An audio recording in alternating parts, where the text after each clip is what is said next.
Please welcome to the stage your speaker, Ben Mercer.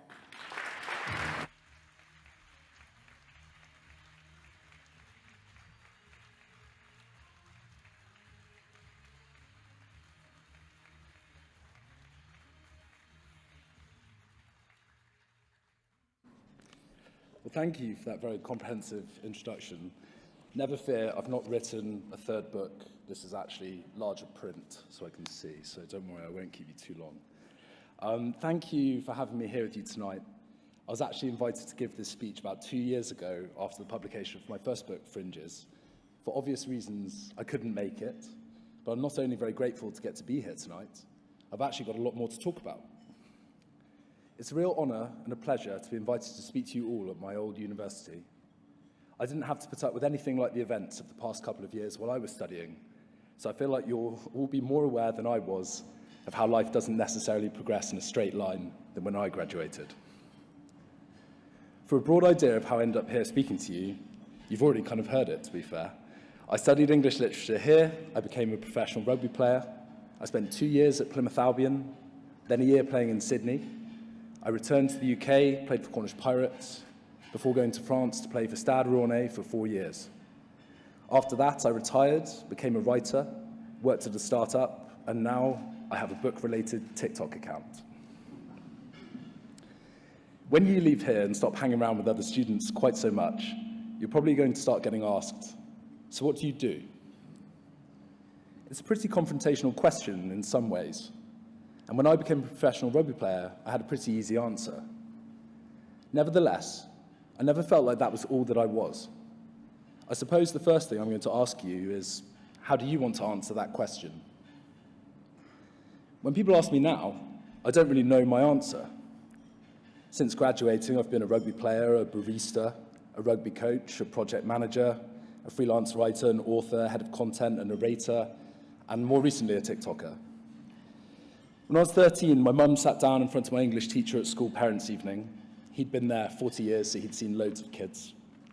And he looked at her and he said, "You poor woman. What on earth is this kid going to do?" I don't know how either of them would have reacted if you told them TikToker, but here we are. Anyway, like I said, I still don't really know the answer. But what I do know is that to arrive here, stood in front of you, all I've ever really done is follow my interests. Growing up in Bath, all I really wanted to do was play sports and read books. Swimming and rugby were what I was best at, but swimming was very boring, while rugby felt dangerous, both on the field and socially, which I found exciting. I was selected for the Bath Academy, and when I left school, I spent a year training with the professional team while applying to university, and I knew I wanted to be a professional player. After reading enough books, I also developed the goal of writing one of my own one day. My form tutor asked me what I was going to spend my summer doing after my A-levels, and I replied, reading books and lifting weights. She laughed and told me I had a split personality. Anyway, I ended up coming here. I'd visited Newcastle a couple of times, and I was offered a place here soon after applying, and I felt valued, even though I hadn't arrived yet. English was a course that gave me options, but it was also my actual passion. I felt that coming to Newcastle would enable me to pursue both of my passions and set myself up to become a pro player after graduation with my English degree in my back pocket in case I needed it. My 3 years here were mostly a pleasure. I did my course, I played all the rugby I could, and I availed myself of all the various nightlife opportunities around the city, which I'm sure you're all very aware of.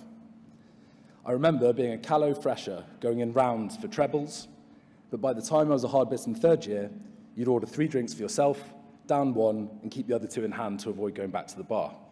It was great times. When I was considering how university enabled me to do what I do now, I wasn't really sure that it had. I didn't do anything different at university to what I'd been doing before. My interests hadn't really changed. And then I realized university had enabled me to focus on them. For the first time, I was able to not do the other subjects, to choose within a few parameters the books I wanted to read, study, and learn more about. For the first time, I was able to say to everyone else, but more importantly to myself, this is what I care about. So I pose that question to all of you. What do you care about? I had some great times actually doing my course. I was blessed to have phenomenal teachers at school, but there were lecturers here who also inspired me.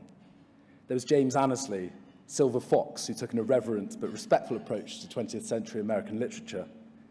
There was Neelam Srivastava, whose global city and post-colonial literature and film proved to be my favorite module. If books let you travel the world, this module let you do so to some unexpected places. And speaking of adventure, there was Herman Meusel, who taught Arthurian legend, one of the stories that made me fall in love with reading as a boy. Herman's personal story was just as interesting, and I'll remember his account of the nuclear shelters of Cold War America for the rest of my life. By coming to Newcastle, I knew I was coming to a well-regarded and forward-thinking English department.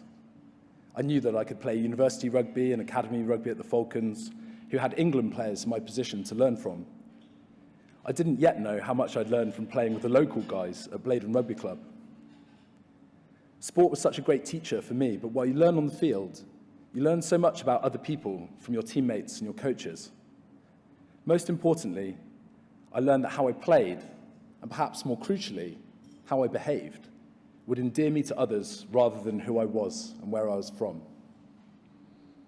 Here at Newcastle Uni, I played with a Lions-style side of Englishmen, Irishmen, and Scotsmen. We had no Welshmen.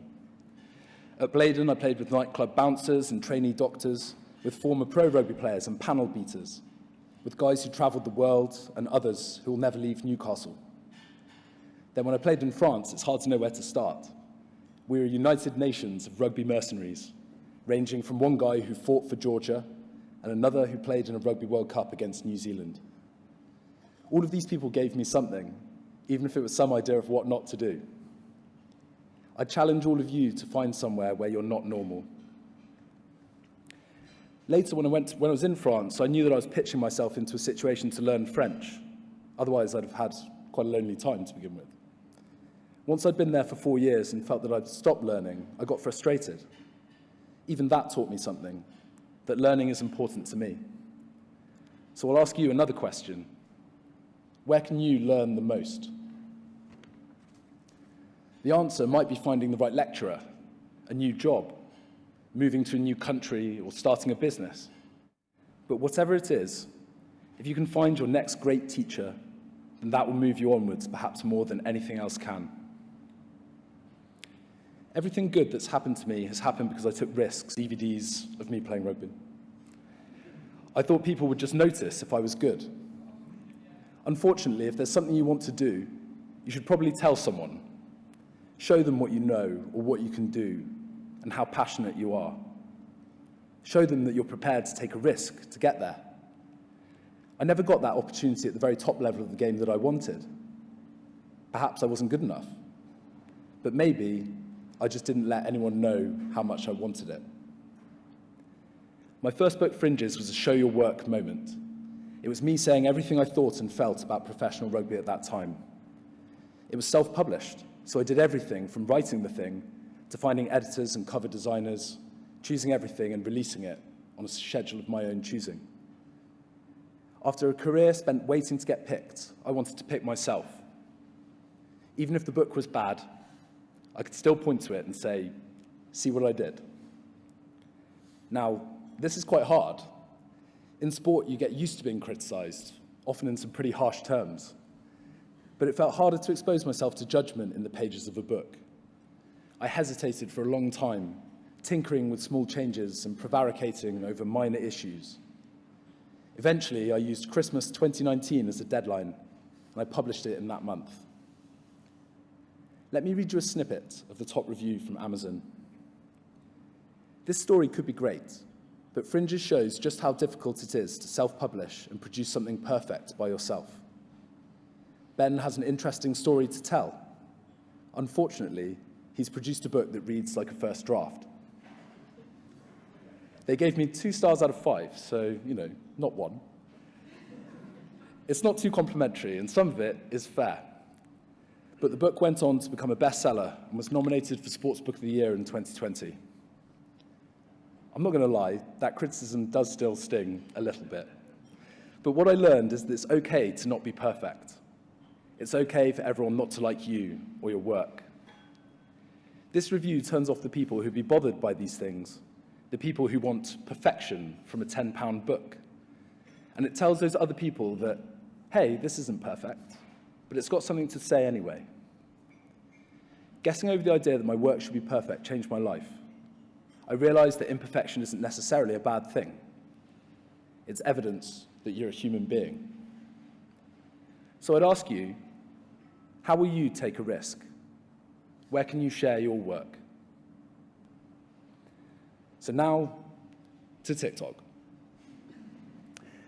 I never liked the self-aggrandizement of social media. I thought it was gauche and silly. I still think that a little bit, but I think I was also scared of being judged. Anyway, I knew I wanted to leave my startup job and do more authoring, and I knew that having a social media presence was important, particularly as an independent author. The other thing was that I'd written 2 books, Fringes and Our Race, that were both about sport. But the books I like to read are mostly not about sport. They're novels or non-fiction, the sorts of books I got to study here and even more broad. So I started a TikTok where I'd read snippets from books I recommended.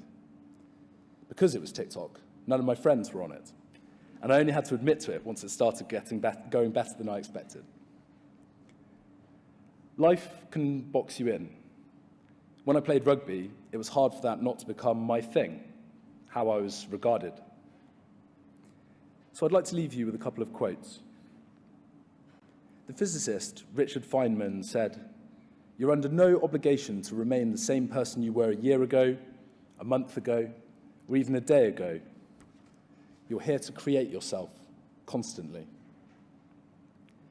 So since leaving rugby, I've been creating who I am anew, and this year's been one of firsts. The first freelance audiobooks, the first sponsored content, the first paid book workshops, the first big public speaking arrangements, the first time getting recognized in the street, which was weird. I would not have predicted much of this even last year. Who knows where I'll be next year? Who knows where you'll be next year? Or in 5? Ralph Waldo Emerson said that to be yourself in a world that is constantly trying to change you is the greatest accomplishment. When I thought about why I like what I'm doing now, I remembered that as a kid, I used to love reading out loud. So while the world wants to figure you out and put you in an easily understandable place, perhaps we need to combine Emerson and Feynman's advice and strive to recreate yourself continuously, to resist what others think you should be, remember who you always wanted to be, and create where you want to go. If you're prepared to stand up and be yourself, no matter your imperfections, if you show the world what you care about and you try your best, not only is that a great accomplishment in itself, it may just lead you to a life that you're happy to lead. And if there's the slightest chance of that happening, then it's probably worth taking a risk or two. Thank you.